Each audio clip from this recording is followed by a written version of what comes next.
বলিউডের অন্যতম অভিনেতা সালমান একের পর এক হুমকি ধমকিতে দিশাহারা।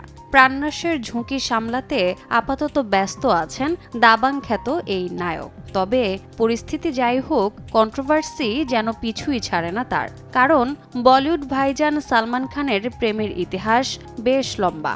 বহুবার বহু নায়িকার সঙ্গে জড়িয়েছে তার নাম।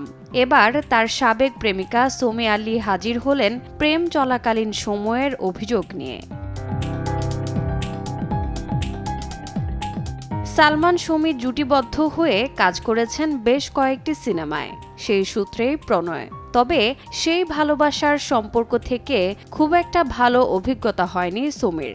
সম্প্রতি এক সাক্ষাৎকারে সুমি জানান, এই অভিনেত্রীর বাসায় দুজন গৃহকর্মী পাঠিয়েছিলেন সালমান। তাদের থেকেই সালমান জানতেন সুমি কার সঙ্গে কথা বলেন, কোন ছেলে আর্টিস্টের সঙ্গে ঘুরে বেড়াচ্ছেন, এমনকি কে অ্যাপার্টমেন্টে এলো, সমস্ত তথ্য। আর এই পুরো বিষয়টি হয়েছে অভিনেত্রীর অগোচরে। সালমানের সঙ্গে ছাড়াছাড়ি হয়ে যাওয়ার পর সুমি জানতে পারেন বিষয়টি।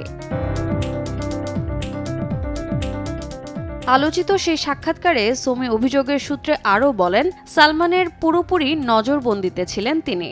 সালমান তাকে বেশ কয়েকবার শারীরিক নির্যাতনও নাকি করেছেন। এর আগে সালমান খানকে আমেরিকান সিরিয়াল কিলার টেড বান্ডির সঙ্গে তুলনা করেন সুমি। রোজা চৌধুরী, সময় সংবাদ।